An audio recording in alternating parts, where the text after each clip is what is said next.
Oh, and we back at it. Krampus in full effect. We are in the gazebo now, I guess is what this is we're called. out in the gazebo area. Got the Louis Michon playing in Michaud playing in the background. Oh yeah. Yeah, I think that's Louis Michon. And we're sitting down with Mr. Zach Edwards. What up? What up, y'all? Yo, nice to have you here, man. Yeah, It's thank good you for to having me. How you doing this afternoon? Doing good, man. Getting ready to play a set, and I've already changed my entire set list. So, Oh, word. I feel bad, but I think the guys are used to it by this. They by just now, go with yeah. the flow. Mm-hmm, definitely. Nice. So, who is sitting in with you today on your set? We got he's regularly my guitar player, Jared Crenshaw, is going to play drums for us. And then Luke Veillon is going to play bass. Amazing gospel chop bass player, really. All right. Yeah, gets heady, good stuff. Nice. Good Yeah, stuff. May I ask, what kind of music you play exactly? It's like soul blues, has some grunge elements. Okay. And, I'm a 90s kid, so no matter what I try to play, it kind of has that 90s feel to it a little bit. Oh, yeah, most definitely got a trade on that for sure. It tells a little bit about the style that you like to play. Yeah, man. And if the listeners ain't never heard Zach play, he brings some heavy soul that you wouldn't expect. It's like an old soul trapped inside. Lead singer and lead guitarist, right? Yeah, we go back and forth, rhythm and lead, definitely. Yeah. Oh, awesome. I was probably going to follow up with that question. Get familiarized.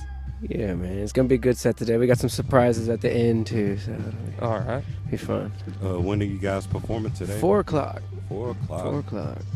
The Avon stage? or- Avon stage if the weather, Yeah, which if the weather seems like it's permits. going to hold out. It's going to be good. Yeah, I checked the weather a while ago. It's talking about like 5-6-ish when that big front coming in. So, which is good for us because we getting some good sunshine, that good vitamin D. You need it. Yeah, if anybody out there is feeling a little groggy, go take your shoes off and go stand on some ground in the sun, and get some of that vitamin D. Mm-hmm. Yeah, good for the let your body. feet touch the grass in about 30 minutes. It'll do anybody good. I seen a conspiracy where a dude said that one of the biggest injustices in the world has been the shoe manufacturer companies saying that we de-energize ourselves from the earth by wearing shoes all the time or some stuff like that. And we're cutting off our pinkies, too. Pinky toes. They're getting smaller. Really? Uh-huh. Yeah, no. Yeah, Is that 'cause a most thing? of the balance comes from the pinky toe. I thought it was the big toe was the balance. I know that the pinky toes shrunk over time, like evolution. It's gotten smaller Is that because of shoes. Is shoes? Yeah. Yeah. Shoes are changing the way our bodies grow. That's wild. I know that's off. We in the rabbit hole already. My bad. That's an interesting fact for those listening, for sure. So, but you're playing at 4. What is some of the upcoming things that you have for Zach Edwards and also Zach Edwards and the Medicine? Man, I got a baby coming in a month and a half, so I'm just trying to... Oh, congratulations. I did it, went all the way! You have now officially joined the Can't Pull Out crew. Yeah, Congratulations.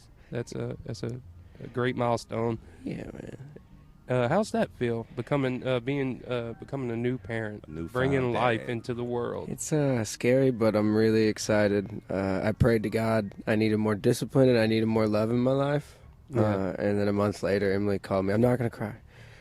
She called me, told me she was pregnant. So, that's what I'm getting, definitely. Yeah. And I don't know. It makes sense. That's the next step. I went from in a rush all the time. I got to get to the next show. I got to do the next thing. I'm not releasing any music. So now it's like my priorities are straight, and I'm excited to just be a good dad, man. Oh, yeah, it's always an incredible feeling whenever you're able to do it. And then just wanting to be there, actually, that's a big step in itself because, it's tough out there for single parents that have to pull the slack and wait. So shout out to all the single parents, and also shout out to all the parents who actively support their kids. I always tell people that 90% of parenting is just being there. As long as you're being there and you're trying, that's all you really can do, because there's some stuff that no book and nobody in the world can tell you about parenting, and that you Absolutely. just gotta Yeah, you facts. gotta walk down that road by yourself and learn it Yeah. the good old fashioned hard way. Yeah. That Yeah. is great though, and for the listeners out there, Zach and Emily came on y'all's first date, right? Mhm. On the podcast way back with Terrence and Kobai. Oh yeah, first date. Nice. You It's see, pretty cool. see what the podcast done? It's Slickside brought life into the world. Yeah, Showing don't the take her to a transformation. movie. Take her to a podcast. Showing the transformation and the steps along the way. Yeah. These milestones. Yeah. We're about to release some new music too. Is that going to be on the streaming platforms? All of for them? everybody? Yeah. My buddy Luke, the bass player, is recorded all our stuff like in house with his vintage equipment. We're running it from the computer to a tape machine and mixing it on a tape machine and then back to the computer, so it has that old kind of feel, you know. Yeah. Because we were paying all this money to get this old vintage sound. We were like, well, why don't we just record on vintage equipment instead of wasting our money, like trying to make it sound old, you know? So, Yeah. Is it going to be like album, EP, or? EP, 3 songs, but I want to do some stuff with them for sure. And then we're going to release another batch of 3. Shortly after that, we went on KRVS in Lafayette. It's like a really Yeah, I've nice seen that on local TV. radio station. And the takes were awesome we played live, and so we're just going to mix those and release those as well. I said TV. You said radio station. Didn't y'all do a live thing on TV recently? We did. We're playing. I'm gonna say the name wrong. KADN local news, I think. Yeah. Like Arcadia, maybe? Or you say it? KADN, but I know it stands for KADN. something else. But I could be even saying that wrong. But we're doing like a Christmas thing on the news on Christmas Day. You'll be able to watch us. We did like 4 or 5 songs and going there all the time. I think we're doing a beignet competition, and we get to be the judges, the beignet judges. So Oh, really? yeah. I don't think I've ever. I think I've ate beignets like maybe once in my entire existence of life. I'm interested to even see what you can do How with you the change beignet. Yeah. Yeah. I guess it's like maybe the different techniques, prepping wise. Because I'm a Texas boy, so I just grew up eating donuts, and hot dogs for breakfast, right? You said that y'all going for a vintage style sound for your EP. So what vintage equipment are y'all playing on to produce that type of sound? All the amps were like modeled 60s, 70s, or vintage 60s, 70s amps. The microphones we used were all from the 60s, 70s. Just like, let's try to not to implicate it, but just to get this stuff. And Luke's like all into that. He's a collector of many instruments and many, so he worked his magic for sure. Oh, that's cool. The vintage. I never thought about that, going vintage style to get that, that naturally organic sound going. He actually recorded my vocals on one of the songs through a PA from like you would see in a middle school in like the 70s, 80s. And it just like pops up, and it sounds, just like someone's doing announcements. Does the almost. microphone have any like an effect on the amp, or is it a different sound? It just sounds so old and tinny, and he had a couple different mics on my vocals, but that one is the one we use the most of because I don't know, you can't beat it. And he paid what, $60 for it, something like that, cheap. Oh yeah, someone probably didn't know what they had. Mm-hmm, definitely not. Yeah, we're recording on Samsung mics. Make sure you check out Third Coast Podcast at 5000ws.thirdcoastpodcast.com on all major streaming platforms, Instagram, Facebook, TikTok. And we are Gumbo, Krampus, Toy Drive, Music, having podcast this afternoon in this beautiful weather. Zedwards, what's your favorite type of gumbo? Done. Done? Done. No particular? I like, Emily made one the other day that wasn't a super dark roux, and I surprisingly liked that a little more than the super dark roux. Yeah. But I'm an old school chicken and sausage, Is that the kind y'all had? Yeah. You're participating in the cook-off? Not this year. Not this year? I'm thinking maybe next year, but not this year. Oh, what team were you on last year for the listeners? No team. I Just came, showed up. How was, speaking I was picking up trash Thursday for Wonderful. You get so like wrapped up in it. I'm still picking up trash. I can see if I see it on the ground because I mean we did it for like an hour and a half, and yeah.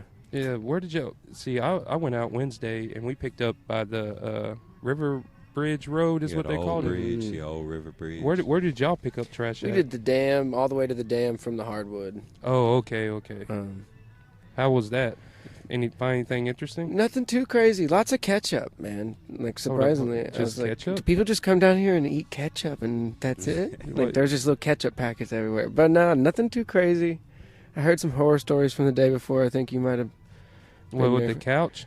Was it the couch? I don't know. About The couch made Alex throw up. We pulled it out of the ditch, and it was one of those couches that had one of those old school fold-out metal frame beds in it, and it had to been there for months. It smelled like a dead body was in it. Oh, I really hope it wasn't a dead body in there, but geez. I didn't want to open it up. But big shout out to my newly found cousin Alex. Nice. Newly found? Yeah, me and Alex are.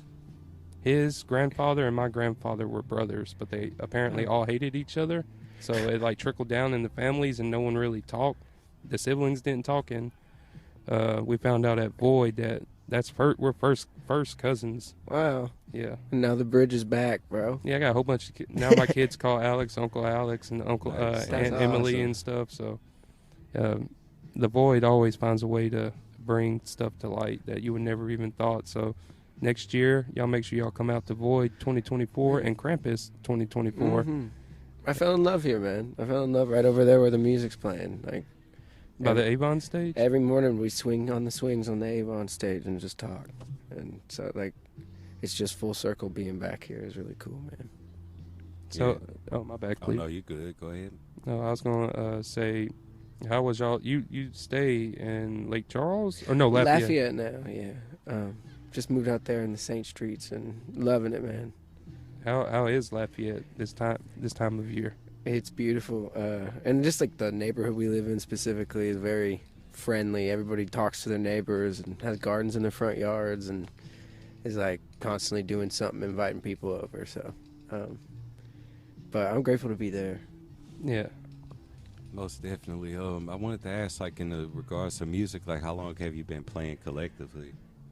So my uncle came and gave me a guitar that I might play tonight. I'm not sure if I'm going to pull it out. But and I was probably 6 or 7, and maybe a little younger or older, I don't know. But he taught me a bunch of chords, and I didn't get it.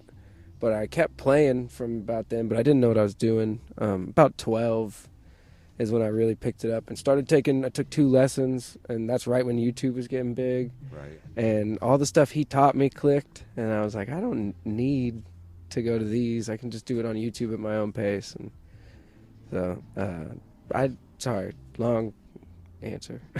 Oh, no, that's you're I'd say fine. what, I mean, 10 years, 12 years almost. I'm getting up there. Yeah. That's awesome. That's awesome. What type of guitar is the first guitar that was given to you? It's a 76 Japanese Strat. It's like Eddie Van Halen looking, like it had the Floyd Rose, which you could do these dive bombs where you know. Oh, yeah, whammy bar. But it's so hard to change strings, and you can't do any other different tuning. So I ended up taking that out, and now it's like a Frankenstein guitar. Yeah, it's but, like the locking keys, like, do Mhm. something with the, okay. But I've taken that guitar apart and putting it back together, and it's just all new parts. But I'm never gonna sell it. I'm thinking about painting it because I'm never getting rid of that thing. But And what's some other guitars that you have in your collection? man, I only have one other guitar, and I just bought it. It's a D'Angelico, and it's like kind of a pinkish red color. You're gonna see it later. All right. Because I needed kind of a different paintbrush. I felt like I had written all my songs on that other guitar that I could write for a while until I put it down. Because you're playing a good guitar when stuff's just. It naturally. You play something flows different into- too. You don't play the same thing you always go to. When you pick up a good guitar, you play. You play new things Exactly. that you couldn't do on the basic guitar that you. Yeah. I would get that feel. I actually played a bit of guitar in the past, like play with bands and stuff. So, yeah, like Devin, Don't be modest, Cleve. Yeah, Devin, he had a hammer, I forget exactly which one, but it was I don't know if you've ever seen it, but it was like the yellow and white one. It's like, Yeah. just like the action, the bridge, everything. I fell in love with it. Mm-hmm. I can move more freely compared. Like I play on Ibanez, so I was gonna ask, do you have a dream setup if you're not content with what you have already? Because it sounds like you got some good equipment. I would love a Marshall stack, of course. I got to play through one the first time. It's like what Jimmy would play through, and I was almost scared because it was so loud. I've never made that much noise in my life. But Oh, like with the 410s? he turned it up. My buddy turned it up all the way, so you could feel it in your chest kind of stuff. Right, but I would right. love a Marshall stack. I need another hollow body, man. I had a hollow body, and it got stolen from me. So ever since then, been missing. But Yeah, the boys pawned one of my guitars in Leesville. So, my first guitar, it actually got stolen. dang. It's like I let my homie, like, I don't know if I should be saying this on Go ahead, man. Long story short, let the homie borrow a guitar. He was like, oh, man, we moving out of town. And whenever they moved, they allegedly brought my guitar to the place they were moving to, and it just turned up missing. I hope someone is playing it, Right. Yeah, I hope it's still being put to some use out there. It's a Ibanez Geo. Just like basic startup guitar. But it was your first one, It was my man. first one, and it was my favorite one to play on. But Yeah, like going to Steve's shop is really cool because I feel like every guitar has a different story because they're so vintage instruments. They got some ghost in them or something. Like they got something to say. So they all are different. like you get a different vibe when you pick up an instrument. And if y'all are out in the Oakdale way, make sure y'all stop by on Main Street. Vintage Guitars, ran and owned and operated by Mr. Steve Staples. Make sure y'all go buy one of his guitars. Or I've bought records from him. I go in there and he has thousands of records. Yeah, he's got some Thousands. good pedals in there too. I bought some strings. I talked with Steve for a little bit myself, and he's definitely got some stuff worth stopping by to look at. Vintage and up to date, modern. And if you're a beginner or intermediate and you're looking for maybe a extra step or a helping hand, Steve does do lessons for bass guitar, regular guitar, acoustic, and just big shout out to Mr. Steve, because that's cool to bring your business from New Orleans into Oakdale and try to push that, because it's hard to try to be financially stable around here without working for somebody else. So being an entrepreneur is fucking cool. Yeah, but he's got the goods. People will make that drive because he's got the good stuff. Oh yeah, Right, I think he has an internet store too, but I don't know the actual website. I'll have to shout that out in a later episode. But yeah, he has some guitars in there. He has one signed by it's not Stevie Wonder. Eric Clapton's is signed by Eric Clapton, of all people. I was like, God, it's like a $4,000 like white vintage guitar, Which is a steal, in my opinion. For 4,000, that's a pretty good. Yeah, it's a pretty good number. And so, Zach, Yes. let's get a little weird. What is your favorite?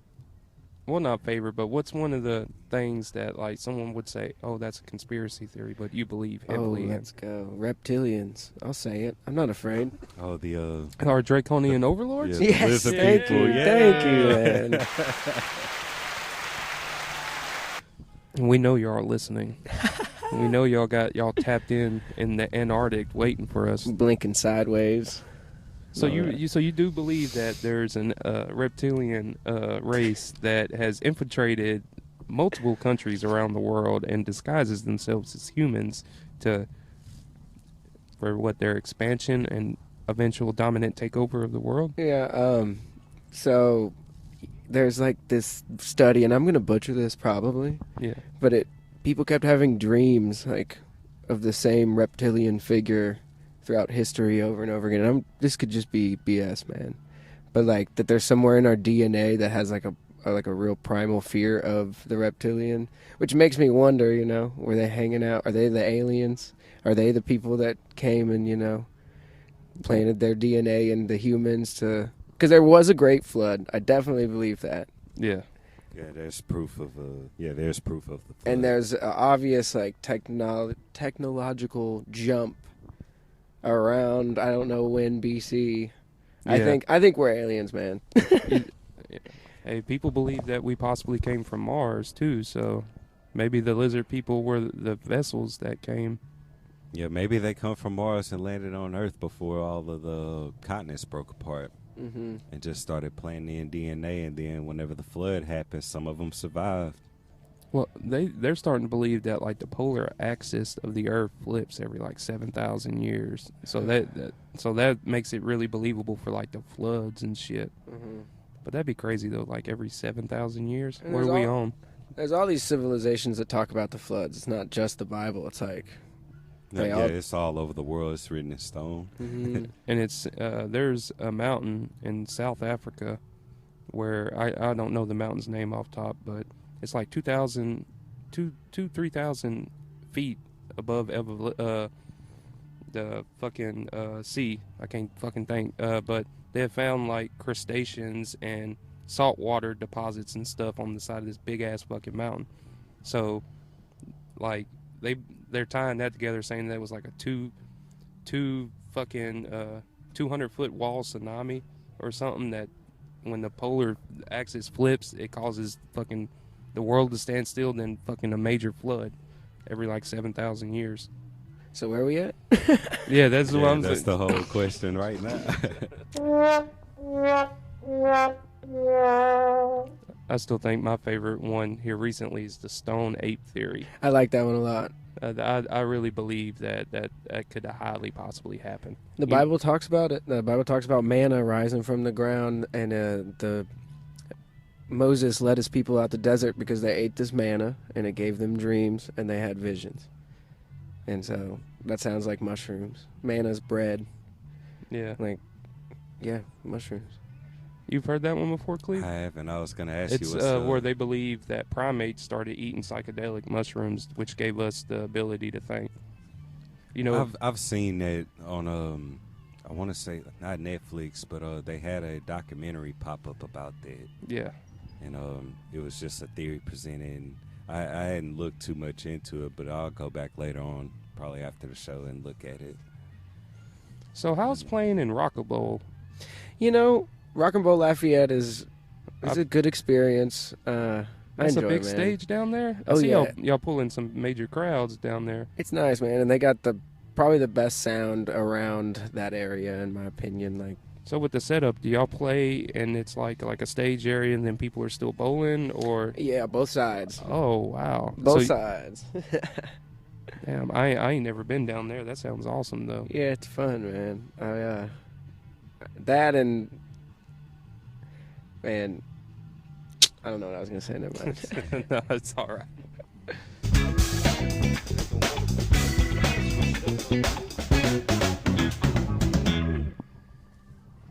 Cleve, you have anything?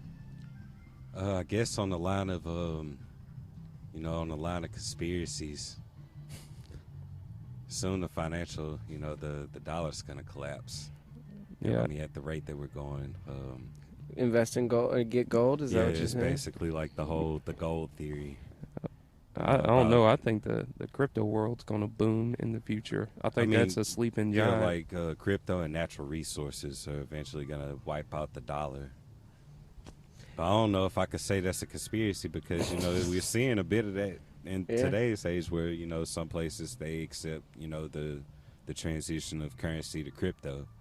It scares me, man, because if they, if You- it's all not physical, it's all just in the cloud or something. Yeah, it's all digital. it can be just It took could be away wiped, instantly. Yeah, it could be wiped completely and started like a reboot almost. Yeah, and I don't know. I feel like there's going to be a split in society with the crypto stuff, where some people go backwards, where it's a lot more like grow your own food, do your own thing. Yeah. That's why I was saying the Trade. natural resources Yeah. are going to be in effect, and it's better to invest in gold or silver. However you can maintain, said currency, but a lot of that, it goes into like having your own knowledge of chemistry and how to test what it is you're actually investing in, because like, I don't know, just like financial advisory purposes, if we are to still live in a world with a current economy, I guess you can say, where currency is a flow of making transactions versus the olden ways of barter and trading, which I feel would be a more better way to go about things. Hey, that's the good old school days. I've encouraged all the listeners out there to get in touch with what you have around you, because there's a lot of stuff that people don't understand that's like right in your backyard. Whole bunch of nutritional value stuff. My friend Annie lives 20 minutes from here, and she sells eggs all day, every day. Annie Francois. Yes.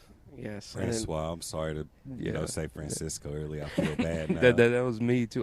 We had to talk because we had Annie on the show and the call in, and we had that talk like to make sure we said her name right, because that's one of the hardest things.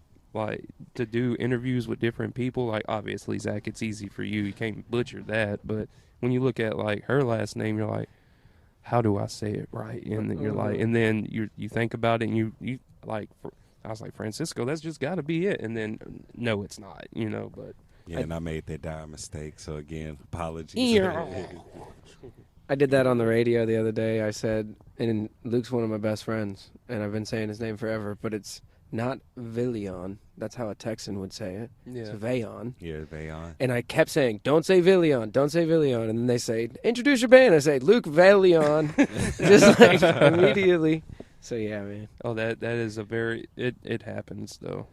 I don't know, like, when we went down to New Orleans, Annie brought it up, that was really, like, nerve-wracking. Do you still, like, even though you play on the stage all the time, is it still every time before it's like a little bit of butterflies to get it going? Yeah, I get them right now. But you got to use them, It's like turning the butterflies that would used to make you turn around and run away into like fuel to do the job. But I still get nervous on certain. And sometimes it's when I'm performing for less people. I'm more nervous because there's not as many. It's not faces as many to look at. faces Yeah, to look at. so I'm really reading the one or two people that are in it. I'm like, oh man, maybe I'm not doing too hot right now, or whatever. But yeah, I could definitely relate to that.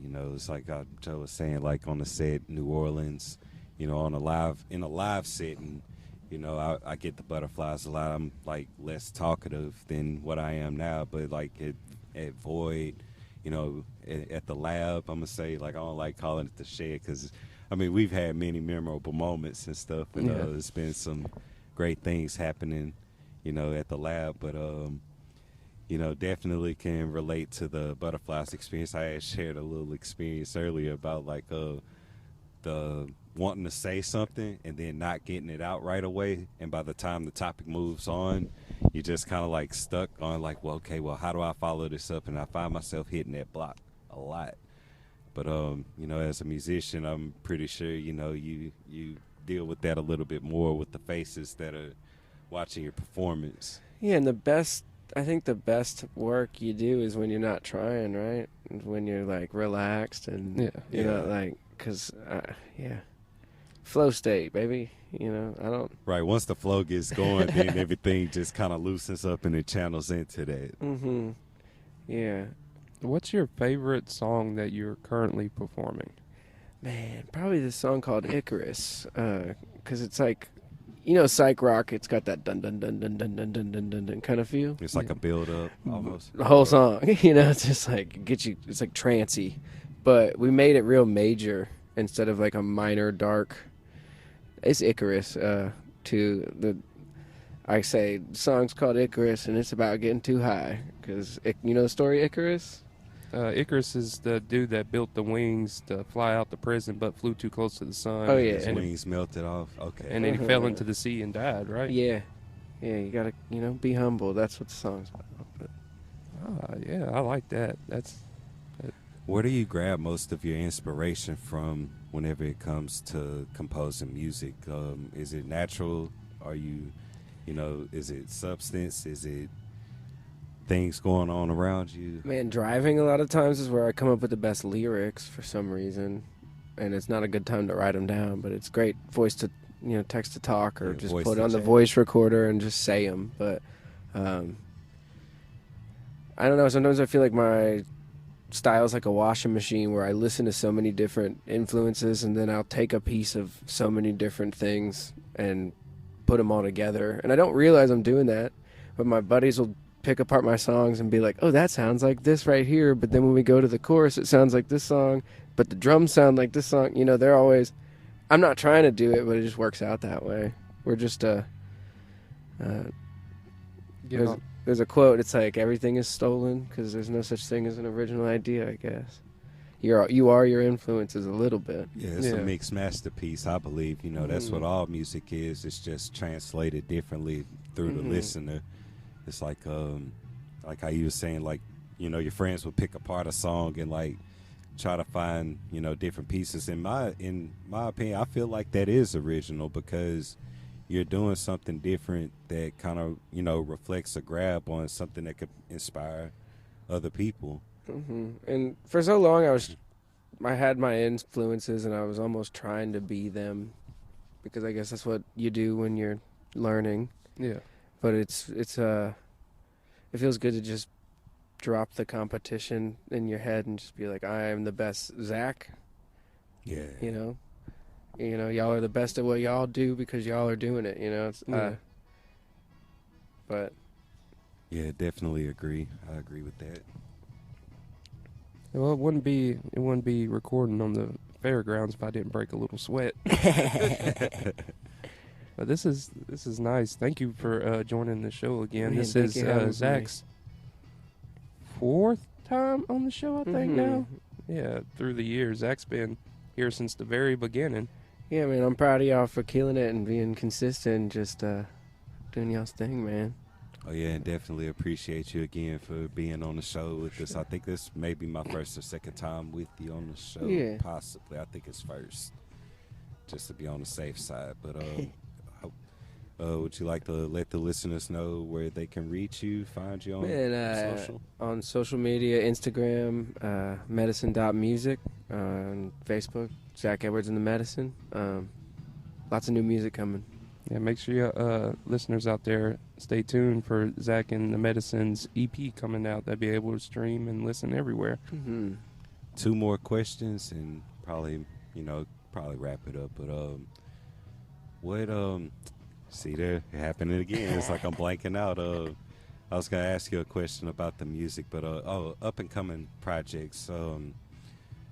When do you feel that? I feel like I asked this on the other episode, but like, do you feel that you would experiment with other musics outside of your bass genre to gain? That's my goal this year, is to start as many like side projects, because I feel like Zach Edwards and the Medicine, that thing, is its own sound, and I've tried to write some songs that I'm like, this isn't for that project, but this year I really want to make more electronic music, because that's what I started on all those years ago, and I don't know, jam with different people, just get out there more, man. Nice. And words of wisdom. Go easy on yourself. You know, the only time I've ever truly changed something that I needed to change in my life is when I loved myself through it instead of kicking myself through it like I've done so many times. So be easy on yourself. All right. I like that.